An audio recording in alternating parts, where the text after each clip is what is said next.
thank you for coming. It's a real pleasure to see you all here.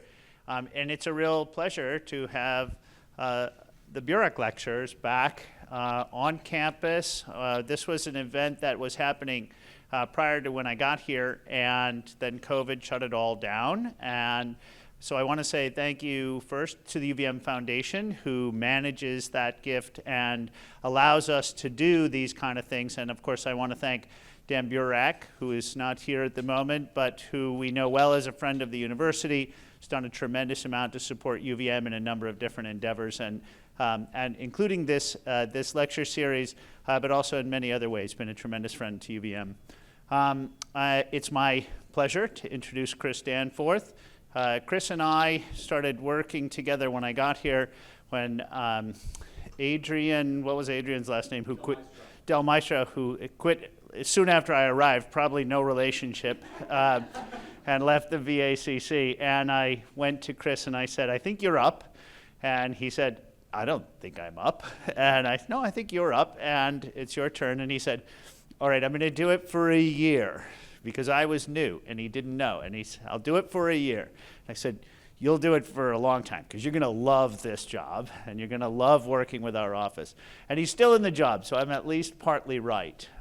Chris has been a tremendous leader for computational work on campus broadly. Our users at the VACC are about 3 times what they were when he took over. And the user base has expanded out as well as in depth in terms of sheer numbers. It's also drawing from fields far, far and wide across the campus. The latest initiative that he and others have introduced there is a set of facilitators who are going to work to try and bring a number of different users from outside the classic high-performance computing space into the HPC environment. And that's folks in humanities, it's folks in the social sciences, it's folks in education, and broadly across our campus. This is an opportunity to have a machine or set of machines like this on campus that's really unprecedented in our region. There isn't anything like it in Vermont, and there are places with bigger clusters, but there aren't places that have easier access and more straightforward opportunities for expertise than we have here. And so that's, I think, a really special thing about the VACC under Chris's leadership, something that really changed. Chris, I have known for in other roles as well. He and Peter and others and Juniper and folks stepped up to lead our new EPSCoR project. And the EPSCoR project here historically had been an environmental program that had run for many years. We had kind of gotten the message that we had run our course in that way. And we set out to try and create a new research infrastructure around computational modeling, some of which you're going to hear about today, that went far into other areas, and in particular into the areas of the humanities and social sciences and a range of fields. And that EPSCoR project is based around the sort of machine learning and development of new tools around large corpuses of texts. And this is a kind of an unprecedented thing. When we talked to the NSF program officers about this, they said, you know, we had to learn a lot as an institution to be able to even understand and review this grant. They had to go out and figure out, how do we review a grant that is a program building grant that's so clearly rooted in the STEM field, whose direction is entirely devoted to corpuses of text and things like the humanities, right? That was not something NSF felt like they were really ready to review. So we pushed the EPSCoR program in a new direction, and they subsequently ended the program. Maybe, I don't know if that maybe had something to do with it. And they're no longer going to do the track ones, but I think that was a different scenario. But this was a large institutional grant led by Chris and Peter and others, Jeremiah I saw earlier, Juniper, a great team of researchers that is really putting high-performance computing into new spaces at our university. So all of this, you can hear, is a pattern of taking a very kind of classic resource, building its user base, advancing its application into areas that really hadn't been done before. That kind of groundbreaking spirit. So in that way, it's really a pleasure to have Chris as a colleague, as a partner, and as a faculty member. His undergraduate degree is from Bates in mathematics. His PhD is in applied mathematics and scientific computation. I think if I have it right, from the University of Maryland. I won't say what year, but he's younger than I am, so he's got that going for him. And he has been at UVM for his career, and that's really one of our great achievements, is that we've been able to keep folks like Chris Danforth here at UVM, and hopefully we're able to continue to do that for a long time. Title of his paper today, as you can see, Measuring Happiness, Health, and Stories of Society. And with that, I'll turn it over to Professor Chris Danforth. Thanks, Clark.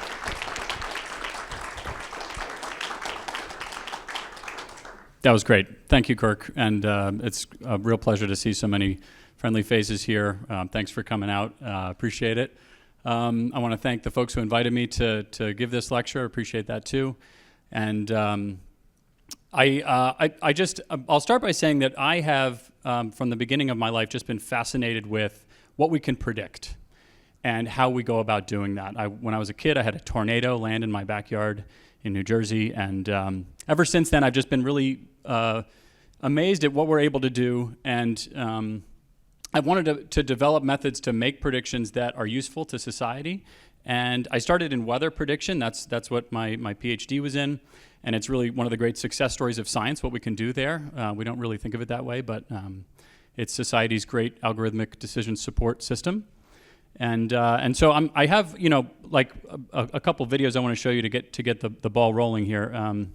So the first one, this is one of these tabletop physics experiments that I'm in love with that I'm gonna hand around. But basically, what it shows is what happens when you drop several thousand steel beads down this series of barriers, right? And it would be quite difficult, but potentially possible to predict the path that any one of them is going to take. You'd have to measure its mass. You'd have to measure aspects of the path that it could take. You'd have a physical model for how gravity interacts and what these collisions look like, how much energy is lost. It makes noise. I'm going to hand this out right now. So in principle, you could try and figure out which path any individual one of these is going to make. But it's really, really hard. And it turns out we today couldn't actually, with the best computers in the world, like the one Kirk was talking about, tell you, if we dropped one bead at a time, which bin it would end up in at the end.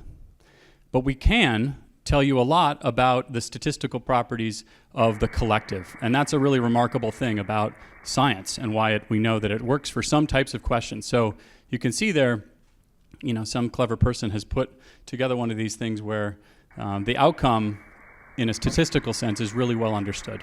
I'm just going to hand this around because the only way I can talk about metaphors is with simple physics experiments. That's how my brain works. So the goal for some of the work that I'm going to talk to you about that we've been doing is how to take the data we produce through our phones and through the things we share online, the tweets and the TikToks and the Instagram reels, and turn it into information that can help society understand public health issues and at the individual level make people's lives better somehow. So that we'll come back to the idea there.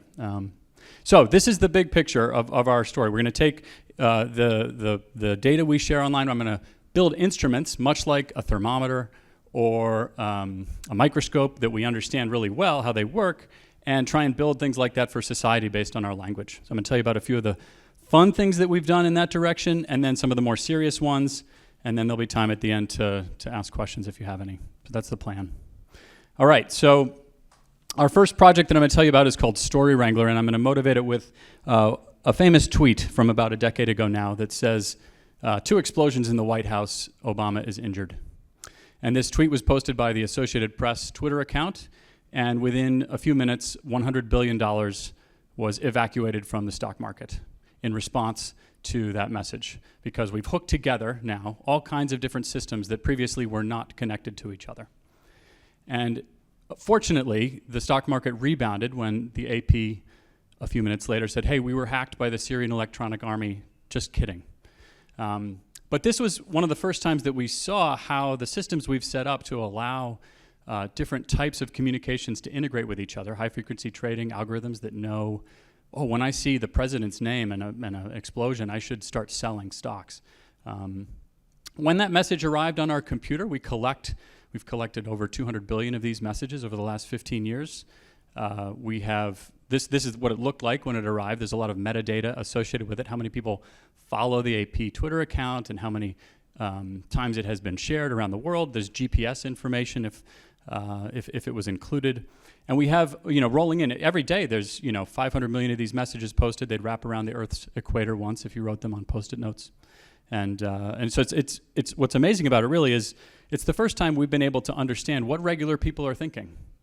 If you think about in human history, what we've known about what's going on is generally mediated through money, people who have resources. And so now we're trying to build instruments that can let us understand what are people talking about, what are people seeing. So here's an example.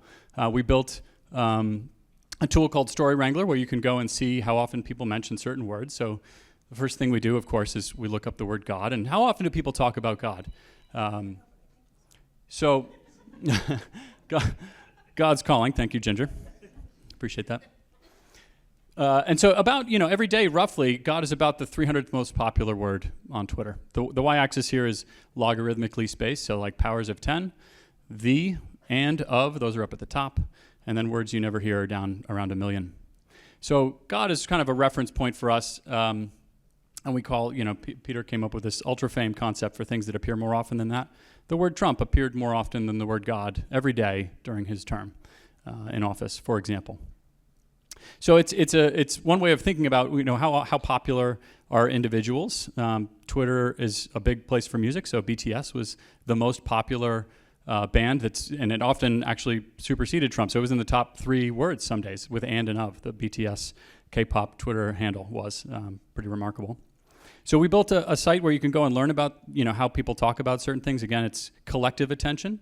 So this includes news sources and what scientists are sharing, what Justin Bieber and Taylor Swift are talking about. Those get reshared, and this is a site you can also turn on and off that amplification from retweets.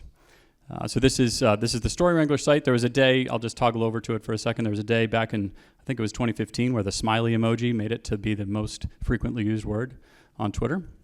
And this is a place you can go and download information if you're interested in trying to understand it. But this platform where we can see what people are talking about, it's really unique in the history of society to be able to do this sort of thing.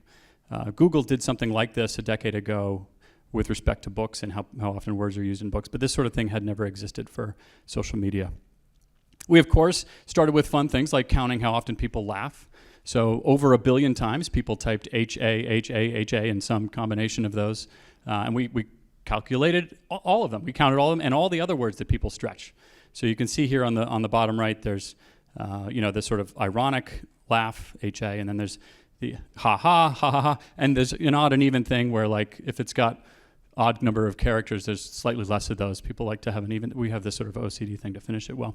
There's a lot of misspellings and things like this, and you think this is, this is sort of a funny way of thinking about why you would go about doing this. Well, we're trying to talk to computers and share whether we're upset or whether we're happy, and computers are trying to understand that this is how we do that, because we have examples now of people on the internet doing all kinds of things. This is in Spanish, and in English we have, how often people are using the letter H and A, and so there's another way of visualizing it, like a little river network. So the most common thing is to alternate H and A, and that goes all the way down here.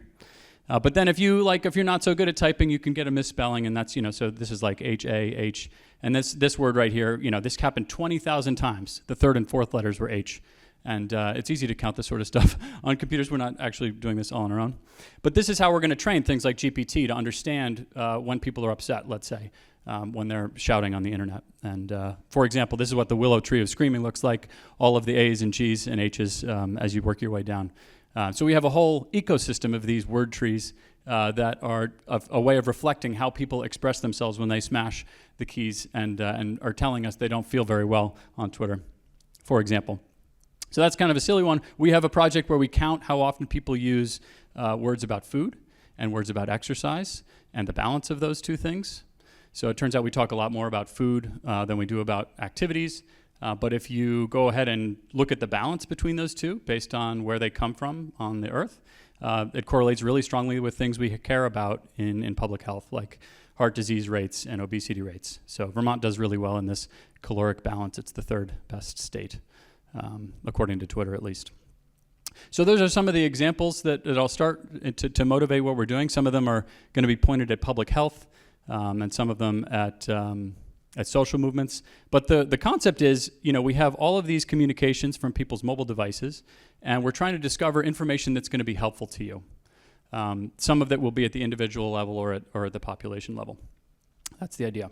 So one of our first projects was really fun about a decade ago was to try and decide what the happiest city in the U.S. is, according to Twitter. And so we did this big study looking at all the cities, and I'll this is one of those fun times where the media picked up on it. I'm going to play you a video that announced back then what that result of that study was. Here we go. The happiest city in the country. Did you hear about this? They looked at over 10 million tweets and recorded which areas used the happiest words. And then they determined that the happiest city is Napa, California. Have you been there? It's beautiful. Beautiful. I would like to live there someday. It's beautiful. It's wine country, and it's always 72 degrees, plenty of land. So I sent my reporter Amy there to ask people what makes them so happy. Hi, Ellen. I'm reporting from beautiful Lapin Valley. You're reporting from where? Napa Valley. All right. Okay, so it won't surprise you to know that in Napa, people responded to this announcement with all kinds of really happy tweets, thereby changing the output that we got from their measurement. And that's something that really is a hallmark of the sorts of instruments we build, is that people respond to what they're measuring. This work that we did in weather prediction, hurricanes don't change where they're going to go and modify the cone of uncertainty and the laws of physics because you've made a good forecast. Right, that stuff doesn't change, and so this is one of the challenges of dealing with people, and trying to understand how we're feeling. There was, of course, other responses to this that were really funny to get sent up on local TV. Is fantastic. I'm just going to play one more of those. That's according to a new research done by the University of Vermont, who sifted through a bunch of Twitter accounts and Twitter itself to get all this research. And when we say they did research, they have charts. They have graphs. Pages. It was very technical as far as how deep they went and to see how happy people were across the country. Definitely technical for Twitter, for that matter. Okay, so there was also another reaction from the local news. This is from the Beaumont, Texas paper, where Beaumont was, I'll just read the headline. Eggheads find Beaumont is the saddest city. That's what some eggheads at UVM determined. And so there's, obviously there's a big reaction to this. We had people coming onto our blog and they say, oh, well, actually, I completely agree. I've lived all over lots of places. Beaumont is pure hellhole, humid, trashy, terrible schools, corrupt government, terrible culture other than crawfish boils. Anyway, so there's a backlash to that. People in Beaumont are saying we're not so bad, I swear. And so there's, again, in Beaumont, a lot of profanity about our study. People change, and again, so what this does is it lowers the score even further. And so this is one of the challenges, again, like I mentioned, of dealing with this type of data. So back to the big scale, how are people feeling as a function of time of day, according to what they share? This is just a single day repeated, and it shows the average happiness of words being used as a function of time of day, and it's really peaking in the morning, and it just goes down all day.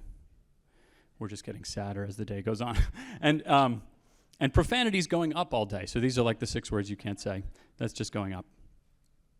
And so this is a website you can go and see what some of the findings look like for this instrument. We have made it interactive, so you can go and pick a potential, a time of year. What we see typically here is that Saturdays tend to be the happiest day of the week, and Tuesdays tend to be sad. There's big spikes when something bad happens in the world. Usually those are unexpected negative events, terrorist attacks, and natural disasters. Sometimes there's a boy band that leaves the group and does a solo album. That can be a sad day on Twitter. All kinds of things happen. So that's a place that you can go and check out what we're finding. Some of the things we've looked at recently, we've tried to understand what, how to characterize what happened after George Floyd's murder. And according to all the instruments we have, it was the biggest event on social media in the time that we looked. It was a period when lots of people, because of coronavirus, were not paying attention to the things they normally do. There wasn't, sports or culture or music to talk about as much. So a lot of attention there. And then, we had one of students in our group look at individuals who had been killed, black individuals killed by police over the last, period of time, 10 years or so, and found that during that period, a lot of the individuals who had died earlier were having their names spoken online repeatedly. And so it was a demonstration of that rhetorical strategy of saying the names of these people, and that persisted. And the connection between whether events in the real world and events online correspond to each other. This is a thing that we're exploring in a lot of these studies. Okay, so and some folks went on after that study and surveyed people and asked, how are you feeling? And that period was the angriest and saddest period in many of the lives of the people they looked at, which is consistent with what we found in our instruments. So we've had a number of partnerships with organizations like data journalists with the USA Today, for example, looking at what words people use following the conviction of Derek Chauvin. This is a real-time interaction mechanism that really simply hasn't existed before. The day of the Capitol insurrection, violence and protesters and things like this, these are words people are using. And actually, one of the projects we worked on during that period was presented by the House managers who were as part of their impeachment trial for Trump. Some of that work that we did was cited during that trial. So some of the, a lot of the criticism of looking at Twitter alone is that it's some ecosystem by itself, but things happen in the real world because of what people are sharing online. One of the more recent collaborations was with The Economist, looking at how people in Russia are feeling about what's going on with the invasion of the Ukraine. And so this is 10 years worth of data. These are tweets written in Russian. You can see back in 2014 when they invaded Crimea, there really was no reaction on Russian Twitter. And over this same period of time, Gallup polling of people in Russia correlated very well with what we were seeing in the Twitter data, but they stopped being able to make those surveys after Russia invaded Ukraine in February of 2022, and we saw a massive dip you can see over here on the right. So that's data that, really that doesn't exist, how people feel about what's going on there, because Putin has made it illegal for journalists to talk about the war. So we have an ongoing collaboration both with Gallup and with The Economist to try and do more work like this, where it's harder in some places of the world to get information. The word ashamed in Russian, I'm sparing you plotting it all in Russian, but that was the word that was most different at that period of time. So Kirk mentioned some of our work on stories. I think it's fair to say that most of what we understand about the world is not given to us by science, but rather the stories that we tell each other and what our friends believe. And so understanding them, that's a really important part of all the things we do. And so we have this big new project that I'll tell you a little bit about. So it starts with some motivation by a famous author, Kurt Vonnegut, describing an idea he had about what stories do for us. Well, there's no reason why the simple shapes of stories can't be fed into computers. They are beautiful shapes. This is the GI axis, good fortune, ill fortune. Is the shape of the curves of what matters and not their origins. So we'll start a little above average, is why get a depressing person? Somebody gets into trouble, gets out of it again. People love that story. They never get sick of it. Okay, so we of course wanted to understand. Well, if is that he claims this to be a popular story that gets retold over and over again. Is this true? So we downloaded a bunch of books, several thousand of them. We had evidence from a prior study by Matt Jockers that there was a consistent correlation between how people feel while they're reading through something and what our instruments were revealing back. So the black curve here is how somebody feels reading through Romeo and Juliet. And then the blue curve is what our sentiment analysis detection software was telling us. And so we collected all of these online stories. One of our graduate students, Andy Reagan, he actually built a little instrument. You could plug in the spine of a book, and it would read the ebook off of it and render the time series of a window sliding through and tell you how happy the words were in that section. So there's a website to visualize all of that stuff too, thousands of books. And we found effectively at the end that Vonnegut was right. There are roughly 6 emotional arcs in fiction, and the one he was talking about is in the top, Man in a Hole. That turned out to be the one that sold the best in the data that we looked at. And not surprisingly, it actually is the one that has been most successful as a political slogan as well. You may know it as Make America Great Again. It encapsulates very quickly in 4 words this really important idea that we all want as the trajectory of our life, that things are going to be better in the future, better than they are now, and maybe they used to be pretty good in the past. And so in 4 words, to latch on to the mechanism we have in our head ready to absorb that story for ourselves. This is a slogan that's been used by many presidents, candidates prior, including Reagan and Clinton, but Trump did a very good job collapsing that for many of the people who supported him. So we now have this big project to try and understand how these stories that we tell through social media and through the books and our culture, how they're being spread. And so the project is called the Science of Onlinecorpora, Knowledge and Stories. And it's a big project that will happen over the next 5 years. That's really about taking some of the projects that I've shown you so far and making it easier for people in the social sciences and the humanities to use these instruments without having to go and get a computer science degree. And that connection is one that we've been missing and that we're really excited to try and make with a lot of our colleagues that are not traditionally doing STEM. So the SOCs, yes, this is our plan. These are some folks that are doing some of the social science applications. So Kirk mentioned Jeremiah, for example, who studies misinformation and disinformation and how it's shared. Tricia Schramm here, she's trying to understand what connection we have to the climate and has folks write letters to their future generations about what they're doing about the climate now, and then sees what effect that has on how the authoring of those stories changes their perspective on the climate. We have a lot of applications in health. Bob Gramling, for example, is a palliative care physician interested in trying to improve the conversations that doctors and patients have at the end of their lives and helping those patients feel heard and understood.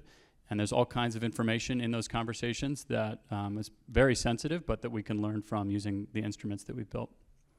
We have a whole other team of people working on education and workforce development projects, and it's really exciting moving forward. Okay, I'm going to shift gears a little bit and talk a little more about our focus on mental health. So you may not be surprised to hear that over the last 10 years, the phrase mental health is being used 100 times more often now online than it was. So that's a massive change over this period. It's good that there's less stigma in talking about it. There's certainly evidence that there are increasing rates in people feeling anxiety and depression and other mental health challenges. It's being talked about on Twitter. There's days where it's awareness days where it's it's sort of in the realm of BTS in the top 10 phrases for that day. So we've done a lot of work to try and understand what can be inferred about somebody's mental health from what they post online.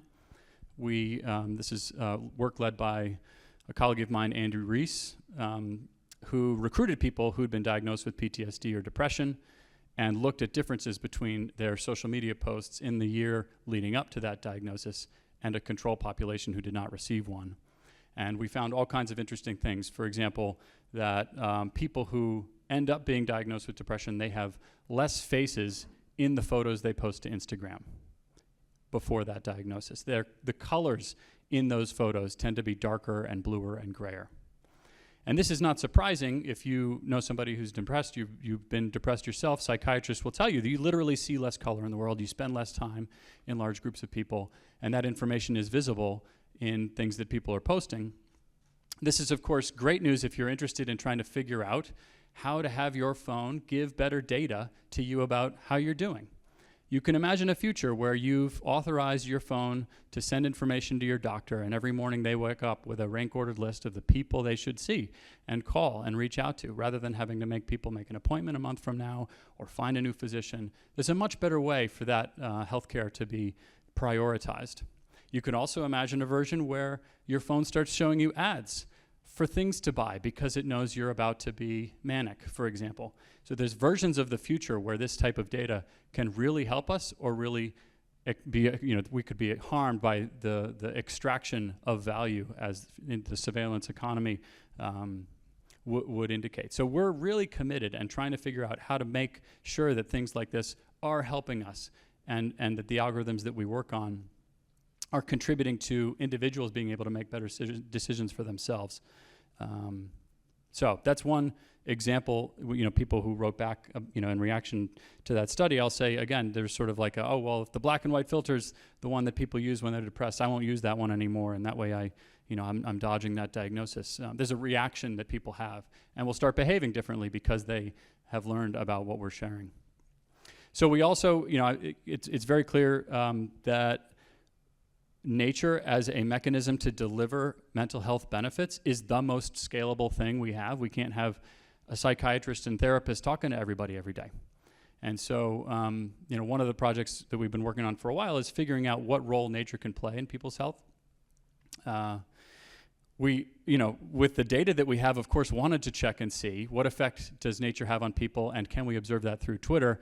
So we went and got tweets from parks. Like every city in the US, we went and got tweets from the parks in those cities, compared the words people use there to urban areas nearby that are, where there's less trees, and same time of day and day of week, and controlling for those things. We see a massive bump, like New Year's Eve or Christmas level bump in people's mood when they're posting Twitter messages from nature. It is a bit ironic, of course, that we would use a screen to try and estimate that, but that's what we had at the time. So people are happier. And it's not so much that they're using the words that you might imagine about being outside, it's that they use negative words less when they're spending time in nature, which is really nice. And it's also something that we were attempting to understand by looking at screen time use while people are in nature. They're tweeting, for example. That's how we saw them in that study.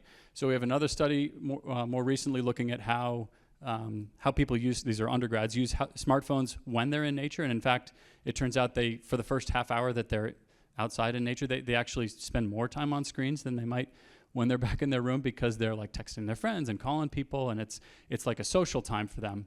And they really need to be outside for much longer, like a few hours, before they start to use their screens less. So it's not a simple story, that for, at least for this age group, for the undergrads, that they should just go outside for a half hour.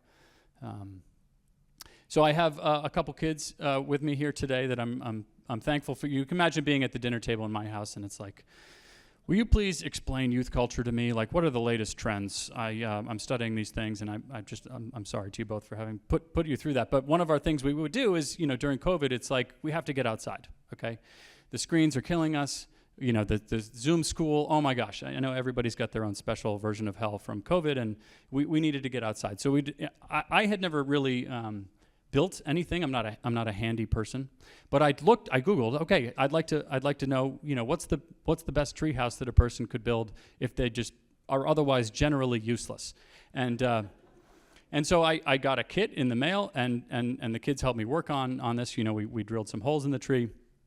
This is a 16-foot long. There's 4 boards there, 16 feet long, and the tree is kind of cool. It's like the tree will move inside and it'll slide back and forth. This is my son Afton, very proudly. There's free labor around the house, so it was helpful to have them. It was exhausting, yeah. So this is like April of 2020. I also want to thank, so Afton, he actually put in all the screws on that platform, and this kit that they gave us is like, okay, if you can build a platform, you can probably make it from there. Got a hammer, circular saw, we'll be okay, my dad's drill.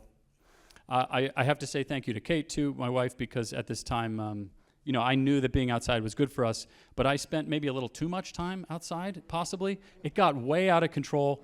This is what it ended up looking like, okay? So it's 2 stories, it's got a fireplace. Yeah, I got to teach my class out here. It will stand, it'll stand up. We've done like the engineering calculation. Suresh, don't worry, it's not gonna fall down. But this, is like, nature has all kinds of benefits to us that we don't get from screens, and that we don't really understand well. We know that it's good for us to be outside. We know that we get something from that experience that we're really not getting, as we didn't evolve to sit and type on laptops, right? So yeah, we thought about how we might design a study for students here at UVM to encourage them to get outside. I'm going to tell you a little bit about that. It's the lived experiences measured using Ring's study. I described that anxiety and depression are a big part of how undergrads are experiencing the world, and more than half of the first-year students here can arrive with that diagnosis. That's what we've seen, and we decided to try and encourage them to spend time outside and to exercise, and to talk about how they were feeling in a randomized controlled trial right? So what we did is we recruited people, we gave them this Aura ring, which measures your heart rate and how well you're sleeping. And then we randomized some of them to just wear the ring and tell us how they're feeling. We asked them some questions. And then others of them to go spend time outside, others of them to exercise indoors, and others to go attend a therapy group that was guided by UVM clinical psych PhD students here at UVM, and are interested in, what effect these things have on us. You all probably know the amount of each of these things that you get, and maybe if you're old enough, you've dabbled in, your self-care, and you've dialed it in pretty well, and you know how much time you need to spend outside or talking to friends about how you're doing. But these are people who don't know any of that. They've just left home. Their life has changed a lot, and so we're trying to help them figure that out. So we have an app that they download where we can ask them questions about how they're doing, how they're feeling. We have another app that knows, based on the GPS position of their phone, how much nature they're getting. So this is for all the students involved in the study, the tree canopy and the features of the parks nearby, water, light pollution and air pollution, the weather, and they get a nature dose score every day from that app. And then we can see what effect some of the interventions we're having with them will have. Mood Lifters is the curriculum for the therapy group. These people were guided through things like meditation and journaling and some of the sort of mental hygiene tricks and hacks that we understand. And they met in small groups of maybe a half dozen over the course of the semester every week together. The Aura Ring, this thing is pretty remarkable. There's no screen on it. It's got a temperature sensor and a motion sensor. It measures your heart rate, the stage of sleep that you're in. We have Michaela in the back who's an expert on the details of how the Aura Ring works. And this thing's pretty remarkable. So I have, this is an example of about a month ago where I was not feeling well, and the curve on the bottom right is my temperature. So it knew I had a fever overnight, and even though I had slept really well, it said, take it easy today. That was the guidance that it gave me. And that sort of information, which we can toggle on and off actually to decide whether students see this stuff, is the sort of thing we'll look at to decide what effect these interventions are having. So this is an example visualization Michaela did of all of the fall data from those students. This is fall 2022. Each row in this picture is a different student, and then it's a full week and when they were awake or asleep on average. And so the students in the study, like first years at UVM, they're really not having trouble sleeping, okay? Like they go to bed, they may go to bed late and inconsistently in terms of what time it is, but they sleep generally about 8 hours. You can see on the left the time that they go to bed on average, which is like a little after 12 a.m. And then on the right, you can see when they wake up. And so you can see these solid bands at the 15 and 30 and top of the hour where their alarms are going off. And that's the time that they're waking up. But they're not up in the middle of the night worried about stuff the way some of us in the room might be, okay? They're not having that problem, okay. So this is what the stages of their sleep look like from the ring. So they're, these different stages of sleep have different, mechanisms in terms of how they restore us. Deep sleep, you actually really only need about like 10 to 12% of your night in most of it's light sleep. The REM sleep happens a little bit later. That's often when people are dreaming. So if you've woken up and you kind of feel like you're still dreaming, you were in REM sleep. And so these stages, we found this is some important information. So I'll kind of skip ahead to, I guess this is an example of what your heart rate looks like overnight. This is from my data. So you go to sleep, and over time you sort of you relax and come down to some level, and then the shape of that heart rate. These are the sort of four canonical curves I was mentioning. Vonnegut's, the emotional arcs of stories. We have something like that for every night that you're asleep as well. And they mean something different about how you're doing, which one of these arcs you experience. These are Aura's examples of the arcs that people go through. For UVM students, Michaela's work again, she sees effectively two clusters, which are on the left for this sort of overnight heart rate data. When she attempts to use 3 clusters, it becomes this sort of spaghetti mess, and so it's not really a good example. So our undergrads, they seem to only have largely these 2 types of sleeps overnight. I'll describe a little more what we're learning from that. This is an example of what nature dose looks like for UVM. We're a pretty green place, and one of the challenges of this sort of work is we're trying to understand, how does nature affect you? Well, lots of the students they came here to be outside anyway.